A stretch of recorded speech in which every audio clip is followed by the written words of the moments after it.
السلام عليكم يا فندم. اتقل مشوار على قلبي هو مشوار غسيل العربيه ده. اليوم اللي بيضيع فيه وقت ومجهود ومناهده كتير مع الصناعيه، وكمان ممكن الغسله تخلص بكارثه. وعشان الغسله تعدي بسلام هقول لكم على 10 حاجات تعملوها وانتوا بتغسلوا عربياتكم.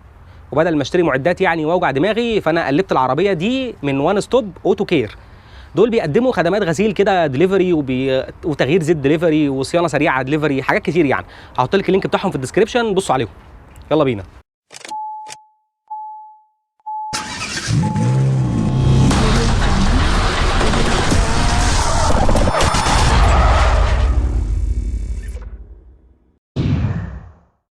اول حاجه الفوط الزفره. ارجوك ما تمسحش العربيه بفوطه زفره.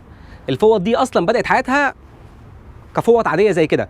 الفوط دي نفسها قبل ما تتزفر اصلا بتبهدل عربيتك وبتخربشها وبتشيل طبقه اللمعان اللي عليها، والخدوش اللي فيها دي دقيقه بتشوفها في الشمس قوي. الفوط الزفره فوط عليها شحم وعليها بنزين او عليها جاز او ايا كان، ودي الفكره اللي بتخليها تلم تراب كتير.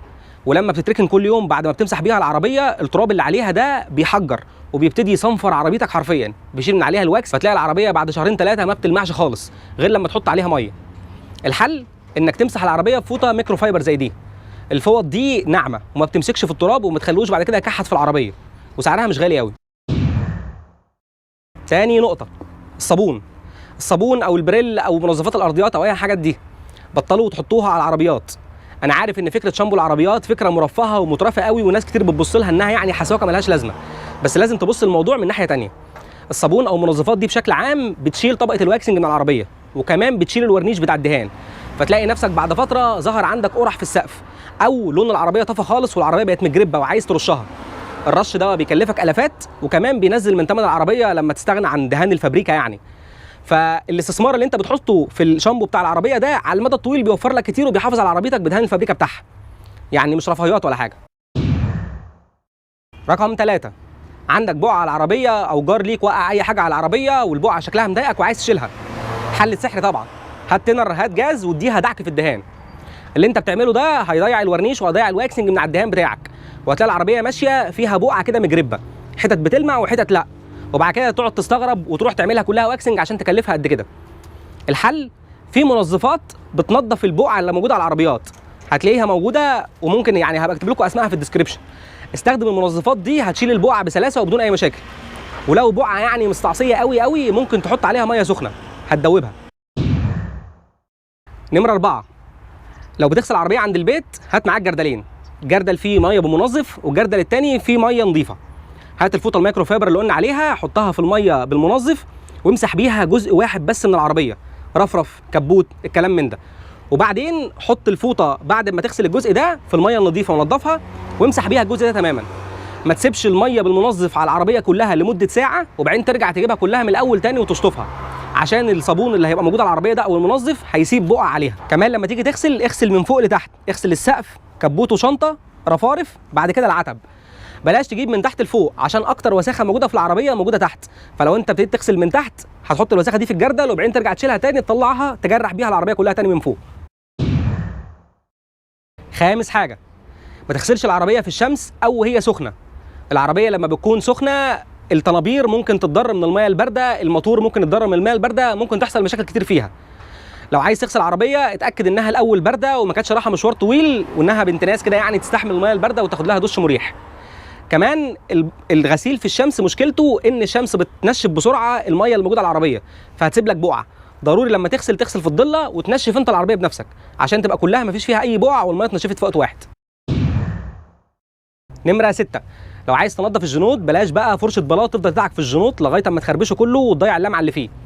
ممكن تستخدم فرشه زي دي كده، الفرش دي اصلا بتاعت الانتيريور بس تقدر تنظف بيها الجنوط، هتشيل الاوساخ من غير ما هتبهدله.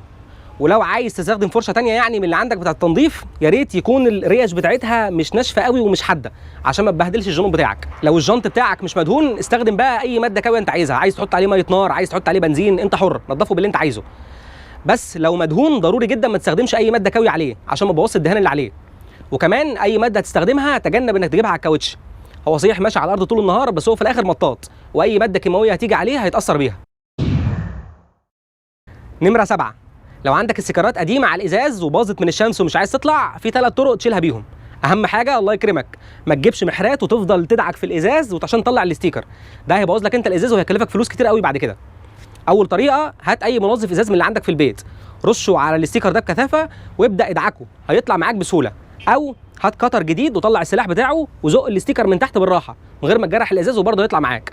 لو ماسك نفسه ومش عايز يطلع، تقدر تجيب ميه سخنه في مجه او اي حاجه وتدلقه عليه، وبعدين حاول تشيله هيطلع معاك. لو لسه برضه ماسك، هات سفنجه زي دي كده ورش عليها WD-40 ورش كمان على الاستيكر ودعكه بالسفنجه جامد، هيبوش خالص ويطلع معاك.